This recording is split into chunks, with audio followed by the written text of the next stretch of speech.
loss of Shaq Smith. How much out of left field was that? How much improvement he had and the growth that he's made as a player? Really thought Shaq was making steady improvement. Wasn't where he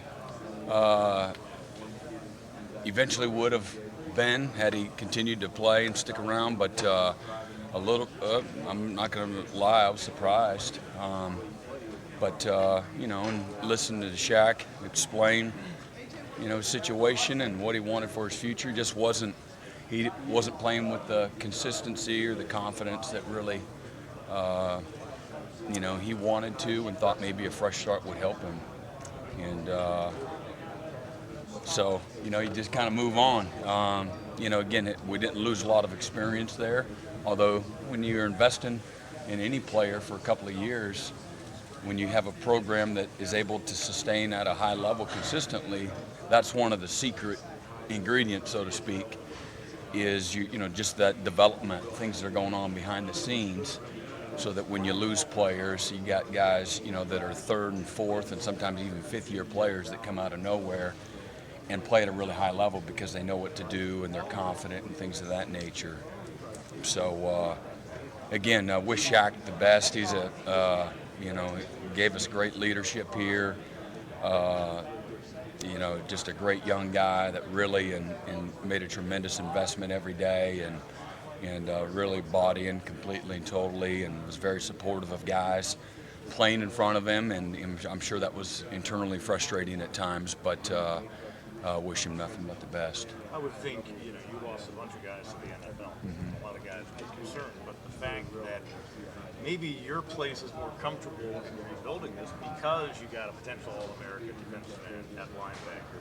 Kendrick might end up being the best DB. I mean, do you sit in a better place than a lot of guys would having just lost this at the roster of guys you lost? I kind of feel sorry for myself. No. I don't know. Every year you don't take anything for granted. You really do got to start over. We have some really good, strong pieces that you feel really good about, and there's a lot of unknown, as we all know. We got a lot to prove. We got a long way to go to continue to build our defense. I thought our spring was solid, not spectacular. I think there was a lot of buy-in in regards to the investment and the toughness that it takes. But I really believe that, toughness and, the ability to play at a strong, consistent level, I think, again, you earn that over time. And, we just got a long way to go right now to look anything like we did the last time we played.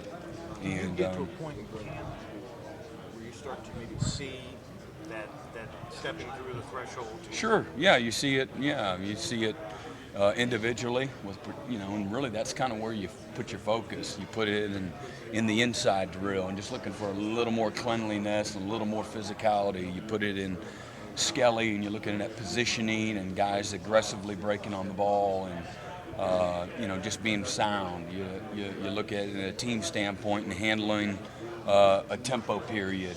And guys doing a great job at managing it from on the field. So you look at in little things with an individual player, like how they respond to tough, hard coaching and adversity. For looking for guys maturing and growing. And so as a coach, you always got a pretty good pulse on it from day to day, the things that you're looking for, and then again, hopefully, by the time you play and mid-year, you see this growth and everything kind of coming together, and sometimes it comes together a little easier than others. And there's a little more, obviously there's a few more question marks, it goes without saying, this year compared to, say, last year. I was having a lot of fun up here last year and last spring, and just because you felt comfortable with the leadership and the level of consistency. Our players understood a standard. They knew how to work. They knew the adversity that was on the horizon.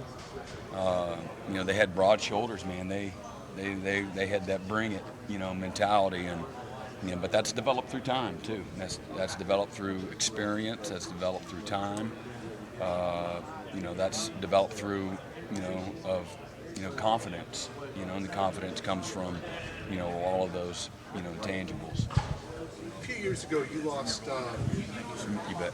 A few years ago, you lost like 7 or 8 starters to the NFL, and really did a great job regrouping. Is there anything you learned from that year that you can take into this year as far as replacing another whole big crop of starters? Well, I mean, you look at transitionally after 14, we lost a bunch of guys, but you had the backups were Shaq Lawson and Kevin Dodd, and just look at some guys up front. You look at,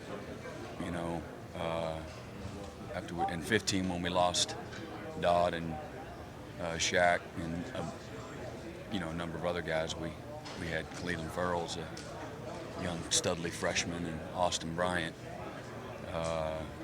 coming back for his true sophomore year. So just you had some pillars. You had Christian Wilkins in there as a young player that was becoming a first-year starter as well. So those were guys that played, substantially, where we don't have as many guys that have played as much. So that's what there's no way around it. I think we, again, got some really strong pieces to work with and to build from. And I think we've got good leadership, particularly our strength is our back seven. And there's a bunch of great leaders back there, guys that have played winning football. They understand the standard. They help create the standard.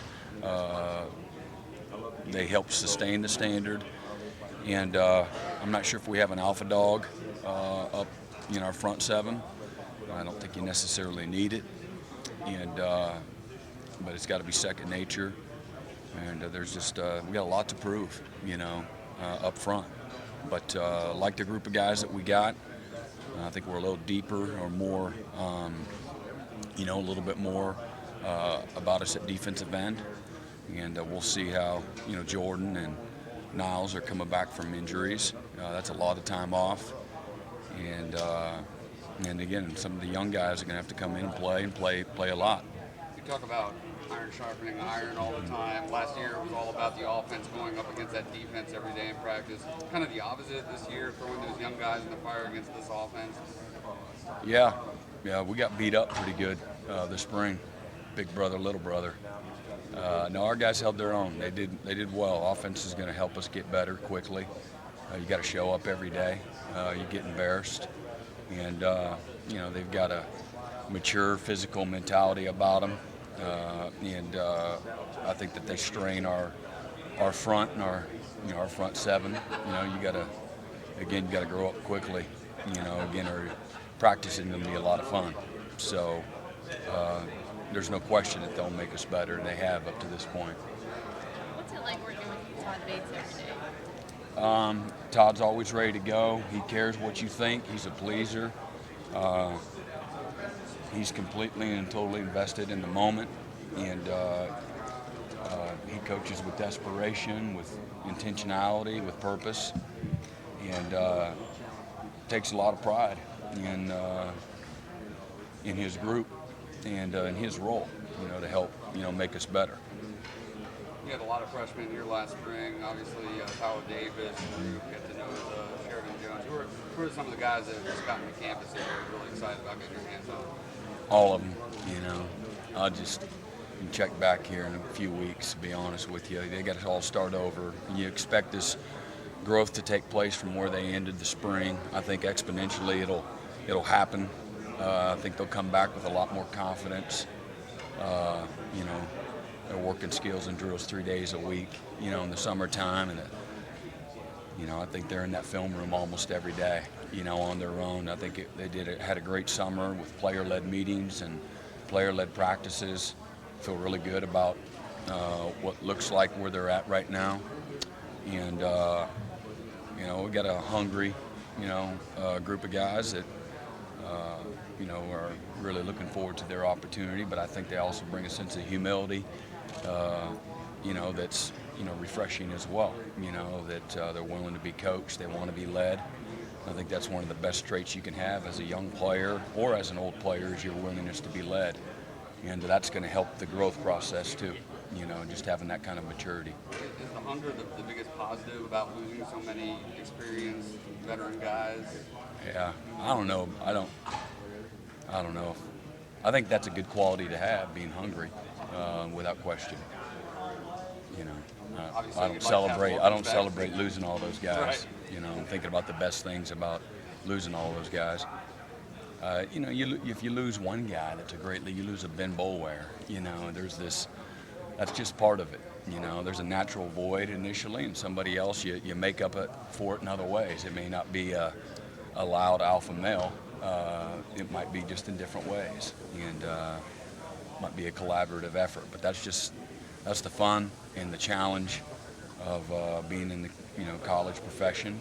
And you lose guys, and just trying to put the puzzle back together, and try to do your part as on the team and in your role, and it's exciting, to build something. Brent, last night Dabo was telling us this linebacker group may be the best that he's seen at Clemson. Do you see that right now?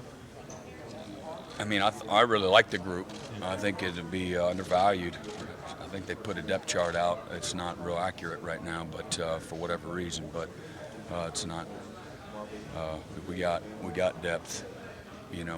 We've got guys that can run and hit and that can think and got instincts and got toughness. I really like the group. I think it's a strong leadership position for us. Guys that have played a lot of winning football between Isaiah Simmons, Chad Smith, and Jamie Skowski, and Balin Spector really showed signs of transitioning well. Just as a special teams player a year ago, can really run and can hit and is really smart. And then you got other guys like Mike Jones and Jake Venables and with this group of freshmen that are coming in as well, that we really feel good about. Their size, athletic ability, speed, instincts. They're going to have to help us. And a year from now, we're going to lose, 2/3 of that starting group again. And so between this year's recruiting class and the 2020 recruiting class, it's going to be real critical to, building, our defense for the future.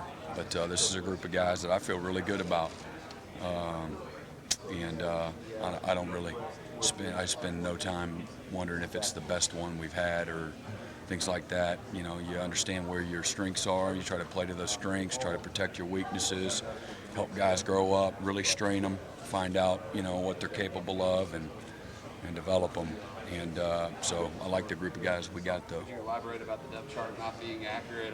Chad Smith's at Will, Skowski's at Mike, Balin, Mike Jones are playing over there at the Will as well. Mike's also playing at Sam. And Jake and Kane are at Mike linebacker. Reagan Upshaw's been hurt for a while now. We'll see if he's ready to go. Vonta Bentley's working at Will linebacker, and then Keith McGuire's. I'm kind of moving him around. Feel like he can do a little bit of everything. And Constantine, is coming off of an ACL, but that's what's not accurate. Coach Sweeney was particularly revved up about the potential of Skowski. Can you share his enthusiasm about his potential? Absolutely, yeah. And I don't think it's just potential. I think anytime he's gotten on the field, he's made plays. He's a ball hawk. He knows where it's going. Tremendous instincts. Other than Simmons, is our most athletic guy and has been the last few years, and was one of our top couple of guys a year ago. But just he was the one guy that was a viable redshirt guy. If we could get by, we had really good depth a year ago, and that's why we put the plan in place, knowing that we're going to lose. Thought we'd lose 4 guys for sure, and didn't anticipate 6 guys being gone from you throw Trey and Shaq Smith in there. But just trying to plan ahead and wanting to, this is a developmental game, and knowing that his best football was sitting right in front of him, really wanted to have him going into this year as a junior, and thank goodness we were able to do that and stayed healthy enough to do that. And he's easily our biggest hitter. He's a natural contact hitter, knows how to play behind his pads. Plays in and out of traffic extremely well, can fly, very athletic, tremendous change of direction, heavy hands, gets off of blocks. He's just a fabulous football player. I wouldn't call him a throwback as much as I just call him a dog. You know, he plays the game the way it's supposed to be played, and loves every bit of it. He loves the grind, he loves the adversity, knows how to respond, knows how to lead, takes great pride in putting the paw on every day, and understands what it looks like to play at a high level. Is he a perfect example of kind of what